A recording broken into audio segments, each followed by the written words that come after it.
the presentation today is, so you have a great idea, now what? My name is Geof White. As Mark said, I'm the author of Lemonade Stand Economics. And you all met Kim, she's the editor. If you're ever going to write a book, you need a good editor, just so you know. I wrote Lemonade Stand Economics to teach students how to work for themselves and pay for college without loans. What we found is that most students don't know where to start or what to do to make above minimum wage.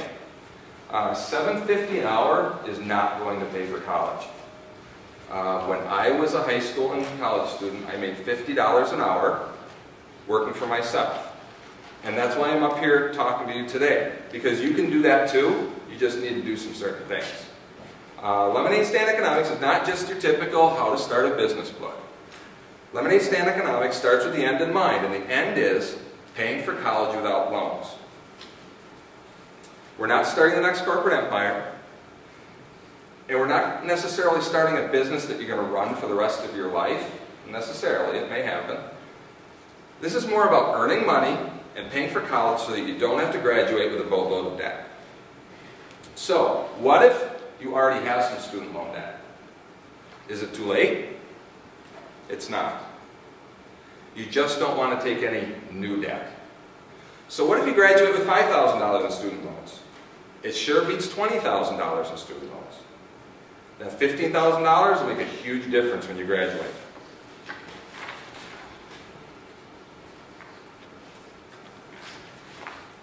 So, I want to tell you my story, how I became an entrepreneur and a student business owner.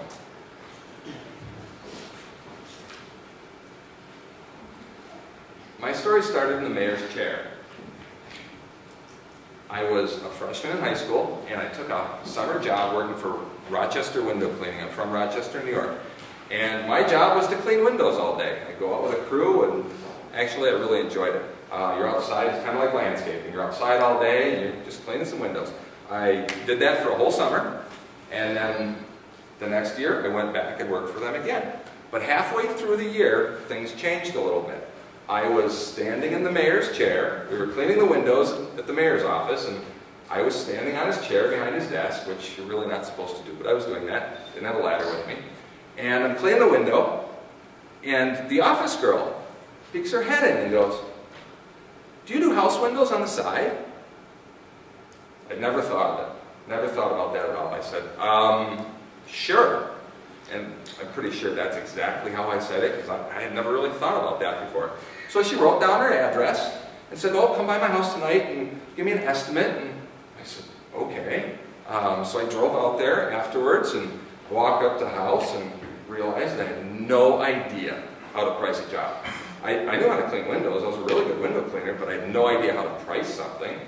So I guessed. I mean, that's the only thing you can do. I said, $60. She said, okay. And then she said, well, how about next Saturday? I said, okay, well, I'll come out next Saturday. And I walked away from the house thinking, I don't even have my own tools. So that week, I went to the janitorial supply house. You know, we didn't have the internet back then, so the janitorial supply house. Went there, bought some squeegees, and went out there that Saturday and cleaned her windows, and everything went well. Like I said, I knew how to clean windows. And when I was done, she paid me. And she paid me with 3 crisp $20 bills. And I remember that like it was yesterday. 3 really crisp $20 bills. And I remember thanking her and shaking her hand and walking away, looking at the money going, oh my God, I made $60 and I only worked for 3 hours. I made $20 an hour. And when I worked for Rochester Window Cleaning, it was $3.35 an hour. That was minimum wage in whatever year that was, 86. So all of a sudden I'm doing the math and I walk to my car, $20 an hour, $3.35 an hour, and that was the moment that the entrepreneurial switch in my head flipped. Because why would I work for $3.35 an hour when I can work for $20 an hour? The only difference was I'd have to go find the customers. That's the only difference. So I could have taken that $60 and blown it and just gone back to work for $3.35 an hour. And I did work $3.35 an hour for a while until I got my own business started. But from that moment on, my mind just kept racing. I gave myself a $17 raise, $17 an hour, and I don't want to give that back. had to do was go find more customers. That $20 an hour became my new standard. My mind had wrapped itself around tight. You can make 20 bucks an hour cleaning windows now. Why do it for $3.35? So I busted my butt to do that. As the years went on, it increased. It went from 20 to 30 to 40 to 50 real quick. And once it was at 50, that's about where it stayed. I didn't come up with my great idea to work for myself. That idea found me. It kind of hit me in the head standing in the mayor's chair. So that's the mayor's chair story. Now let's talk about your great idea. First, what if you don't have one? Are you screwed? Is paying for college not possible? Let's look at some common misconceptions, some stumbling blocks that we need to kick out of the way. Number one, it's not about reinventing the wheel. You don't need to invent something new or create a new widget. I clean windows. Window cleaning has been around since the Romans. Don't get hung up on the creativity of it.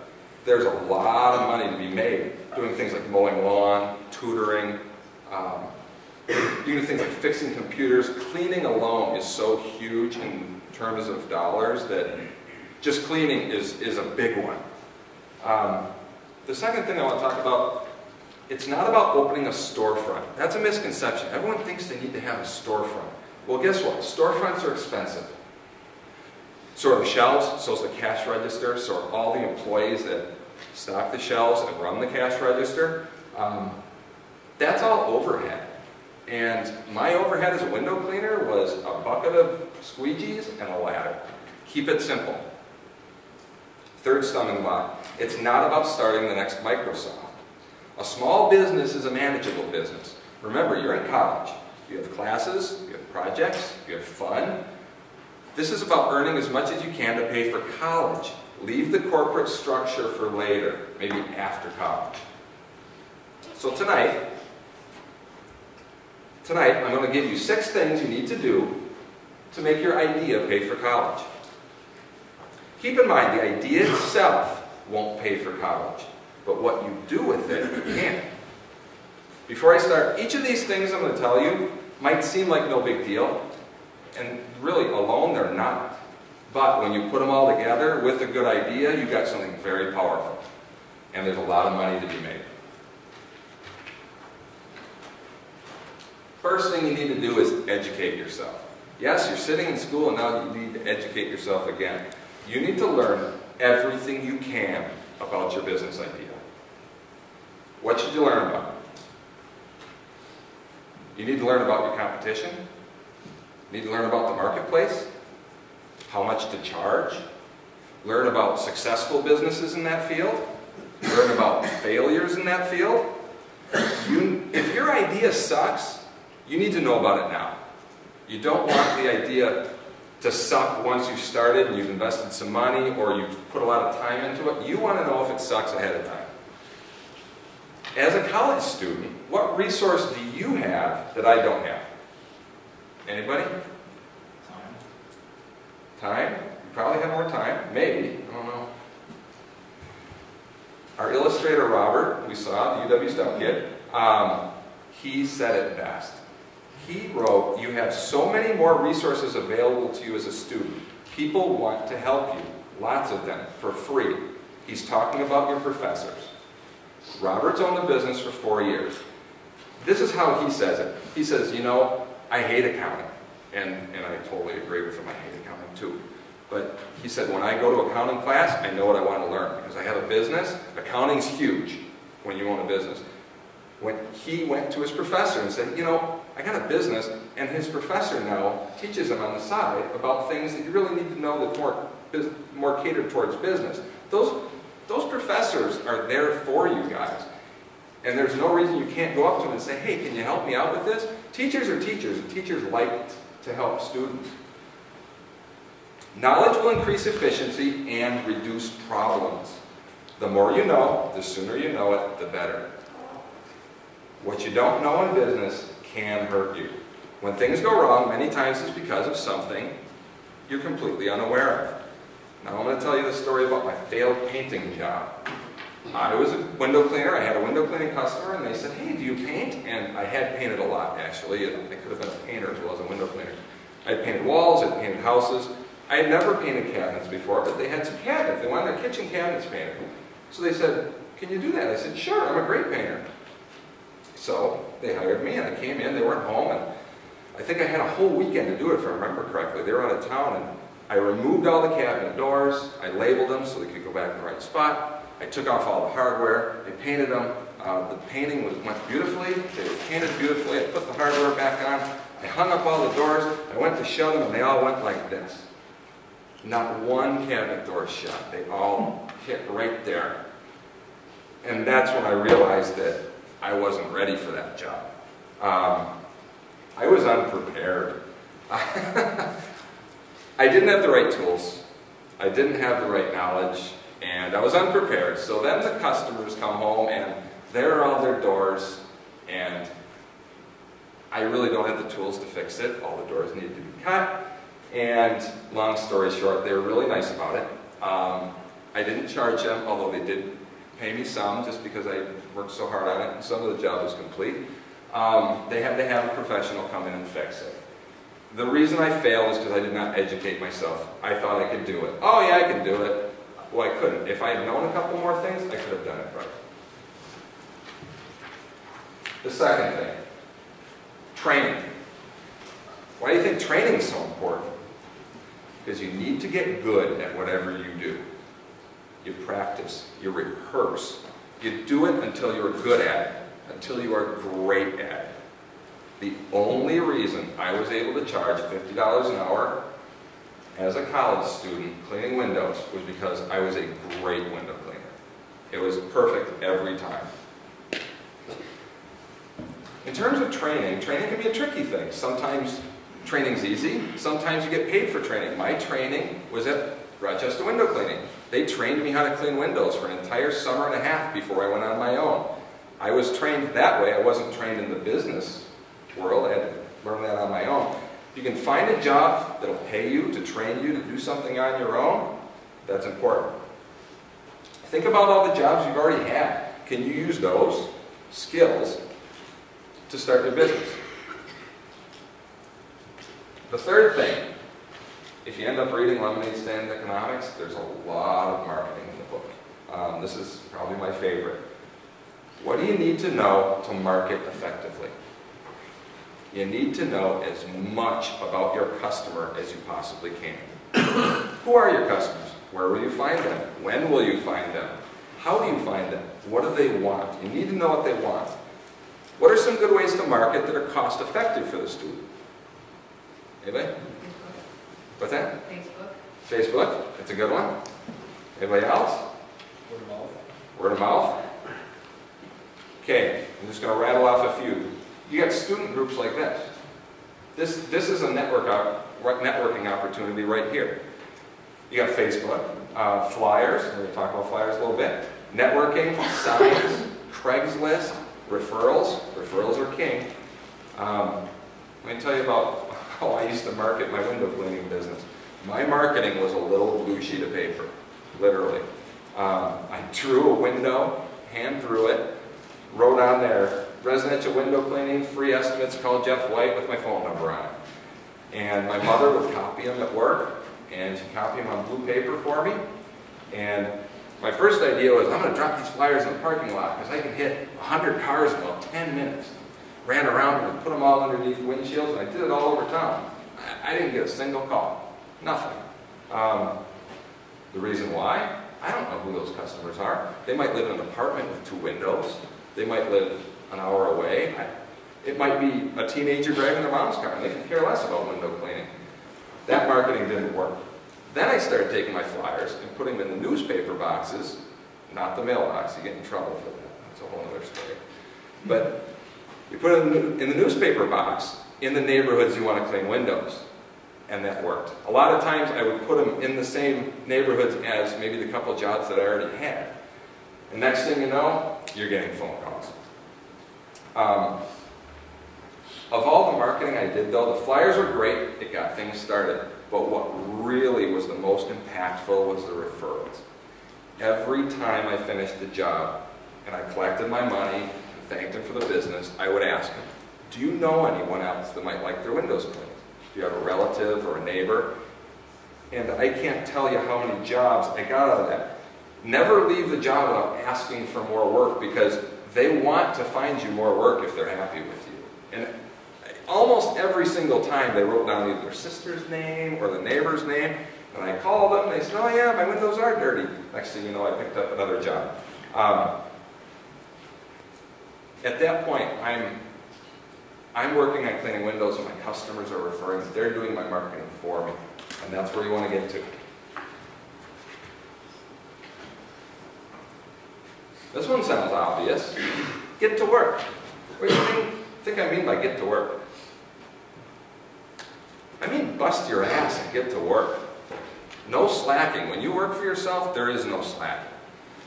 Yes, work at your service, but also work on your business. Keep educating yourself. The learning never stops. Is there a more efficient way to do it? Is there a better tool to use? Did your competitor change their pricing? Therefore, maybe affecting your pricing. Work on constantly improving systems and efficiency. That's how you make the big bucks. That's the difference between the guy that goes out and works for himself making 10 bucks an hour and the guy that goes out and works for himself making 50. And a little story here. I used to time myself cleaning windows all the time. It sounds crazy, but it worked. If I could improve my time, my dollars per hour goes up. Meaning if I could clean windows a little bit faster or a little more efficiently, my dollars per hour would go up. If I can save 60 seconds on each window, and a house has, say, 15 windows, I just saved myself 15 minutes. If I did 4 houses a day, which I've done before many times, I would give myself 1 hour. And what was an extra hour worth to me? 50 bucks. Just by saving 60 seconds on a few windows through the day. Conversely, distractions are very expensive. Anybody here text?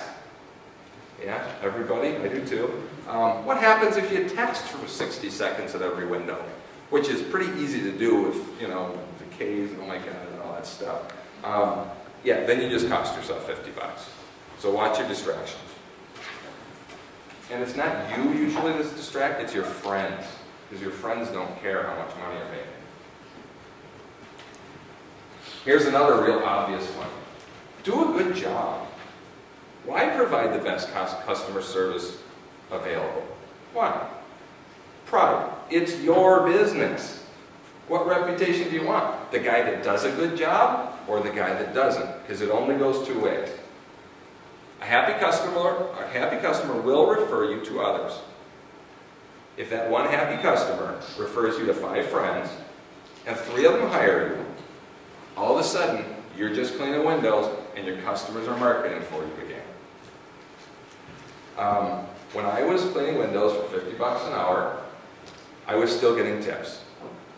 I mean, these people are paying me a lot. I would do a house, it would take me 4 hours, I'd charge them 200 bucks, and they'd give me $220.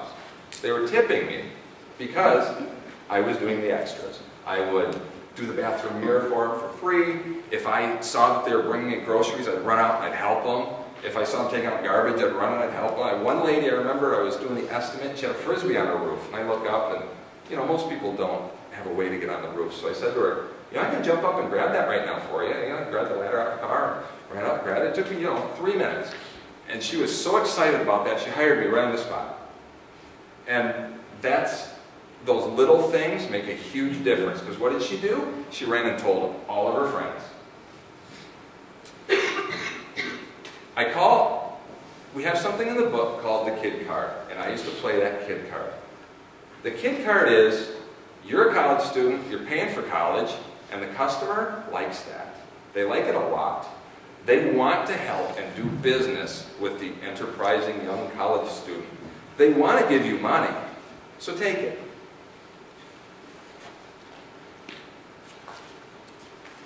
Okay, this is the last one.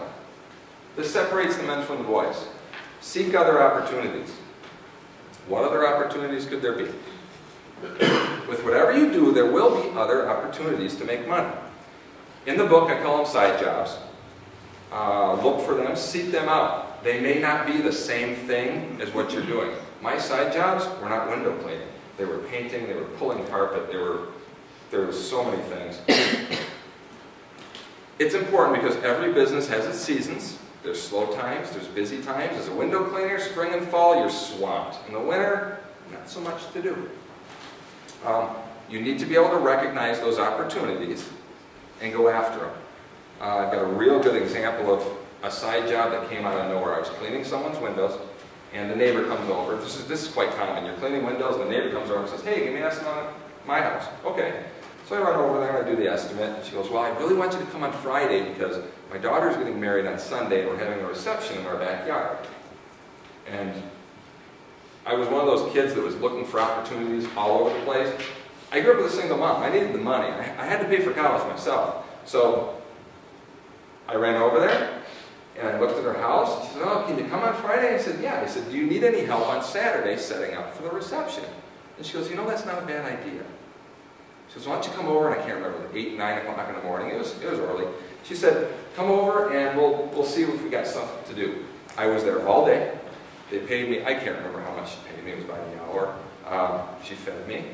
I moved probably 10,000 chairs, tables all over the place. I remember I cleaned the pool. I did everything that lady didn't want to do or didn't have time to do. To her, she was throwing all the jobs she didn't want to do at me. "Oh, I'm paying this kid, he can do it." And I did it all. One of her friends stopped over to see what was going on, and she ended up hiring me to clean her windows too. So I picked up another job while I was there. Look for those other opportunities. It's not something you can put on your flyer. I would have never put on my flyer wedding reception setup. But when she mentioned that, I thought, oh, there's an opportunity for me to make some money, and I got a day to work out of it. Okay, those are the 6 things. Those are the 6 things you need to do with your idea. Now that I've flipped your entrepreneurial switch, I'd like to end tonight with a challenge. Let's do a quick thing I call the parking ticket challenge. This idea came from a true story. Mark had mentioned I went to Michigan State University. It's a very large university. I had a friend named Jay, and sophomore year we lived in Hubbard Hall, it was called. And there was a big parking lot outside called X-Lot, and X-Lot was the size of, the typical Walmart parking lot. It was enormous. If you had a parking pass, you were okay in X-Lot. If you didn't, they were going to give you a ticket. Why they never towed, I don't know. But they would ticket you. Anyway, I had a parking pass, I was fine. Jay did not. Jay parked out there and said, "Screw it. They give me a ticket, they give me a ticket, I don't care." Well, they gave him a ticket every single day until the end of the semester. And you think that's bad. They were thick. We used to drive around laughing. Like, you couldn't use the windshield wipers because they were all fly away and we just liked it. So all of a sudden we get our grades. Except Jay didn't get his grades. So he calls the school and he goes, "I didn't get my grades." And they're like, "You didn't pay your parking tickets." And he's like, "Well, can I pay them later?" And they're like, "No, and you can't register next semester either until you pay your tickets." So, let me tell you, Jay's dad was really pissed. Jay didn't have a job. I don't think Jay had a job after college. So, let's pretend that you just got the phone call. You cannot register for classes next semester because you have parked an X-Lot and you owe $500 in parking tickets. You don't have the $500 in your pocket, so you need to earn it. What are you going to do? How are you going to earn $500 in 1 week? That's what the little cards are for. You guys are each going to write down an idea. How are you going to make $500 in a week? What's the one rule? The one rule: nothing illegal. All right. Who wrote Lemonade Stand? You get the Suck Up Award. There you go. You get a book just for sucking up. Let's give him a hand.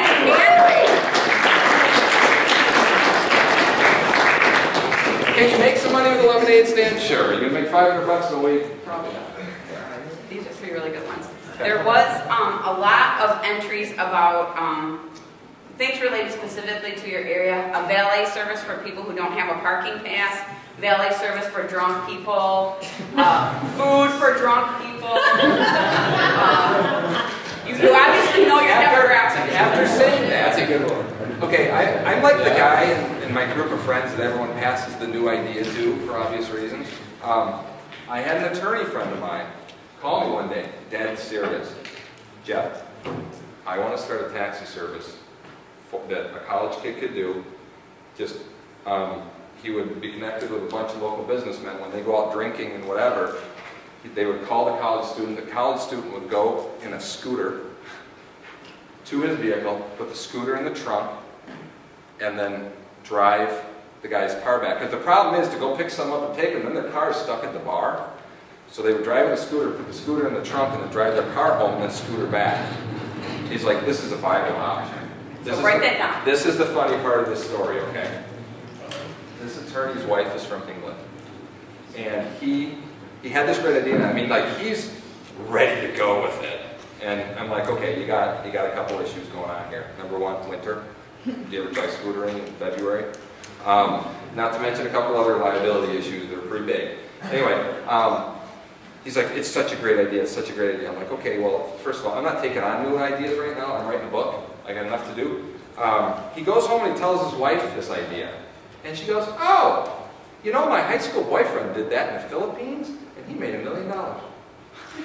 He looked him up online, and sure enough, this guy has this huge business in the Philippines with like hundreds of scooters all over the place, and they're carting drunk people around.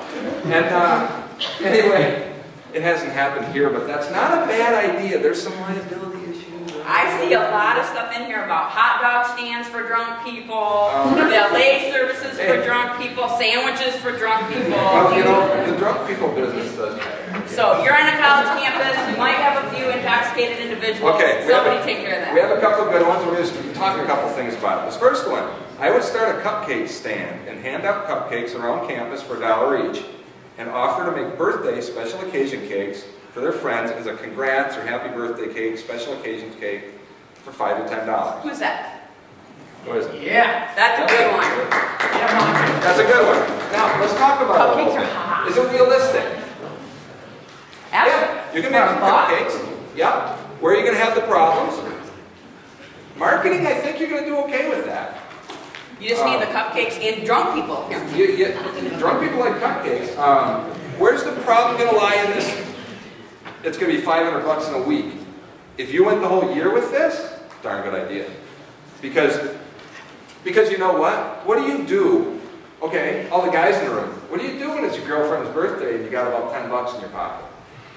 Buy her 10 cupcakes. Buy her some cupcakes, because, you know, otherwise you're just, you know, that guy. All right, next one. Knit scarves with thick yarn. They are easy and go quick. Who's that?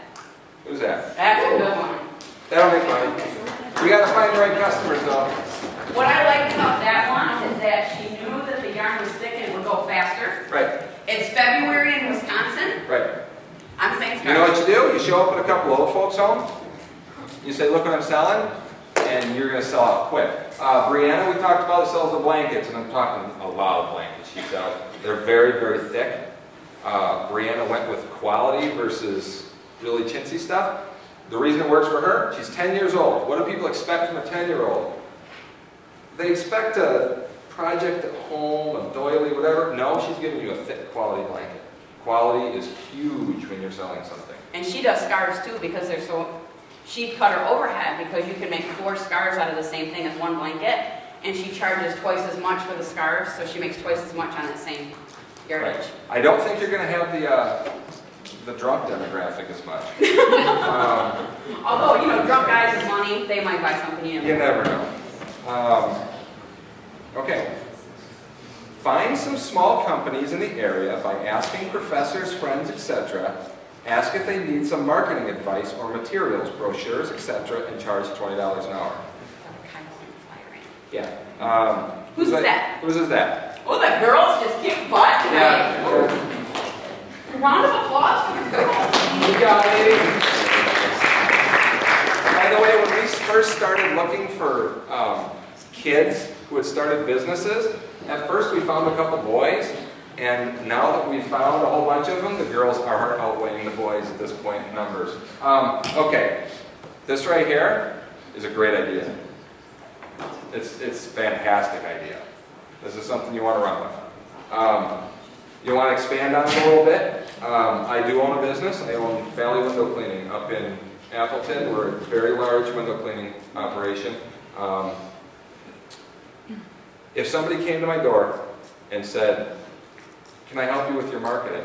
I can hand out flyers, or maybe I got some brochures for you or something," I would sit down and have a conversation with that person. And if I would, I know 10 other small businesses would too, because what are small businesses crappy at? Marketing. They suck. You know why? Because the plumber is plumbing, and the window cleaner is cleaning windows, and the painter is painting. They're not marketing, they're working. So how are they getting the word around? At best, they're networking a little bit, they're getting some referrals, but if a college student walked up to you and said, "I have some ideas for you, and this is what I was thinking, demographically, you know, I could pass out flyers in this neighborhood, this neighborhood, this neighborhood. I could make these flyers for graphic support." What are all small businesses bad at also? Graphics. I can't tell you how many thousands of dollars I've spent on graphics. That's a really I'm not talking like thousands. I'm probably tens of thousands at this point over the last 10 years. Because every brochure needs to be made, graphically set up. It needs to be printed, which the printing you're not going to be able to do on your own. You go to Kinko's or wherever and they print it. That one's really good too, because what you may or may not know is, from a marketing perspective, especially businesses in this area, who do they really want to get? They want to get college students. You make the flyers, you do them 2 up on 8.5 by 11, right? So you've doubled your flyer space. You distribute them on campus. You talk to them, you put a special code on there so everybody that goes in there, they're going to know it came from that flyer. And we just recently met a high school student. He's 15. He's been doing this business for 2 years already. And he's nationwide.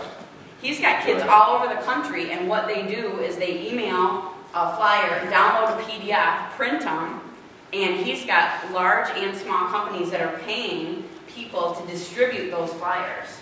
Because I'll give you what really happens at a business. And this is a true story. This happens to me every year.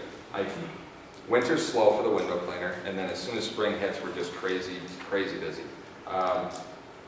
In the winter, I think, okay, this is how I'm going to market this spring. Because you always want to market during a busy season so that when you slide into the not busy season, which for us is July, August, there's a good lull there. So you want to market like crazy when you're on the tail end of busy, so that you're busy through that lull. I always get good ideas, and guess what I don't do?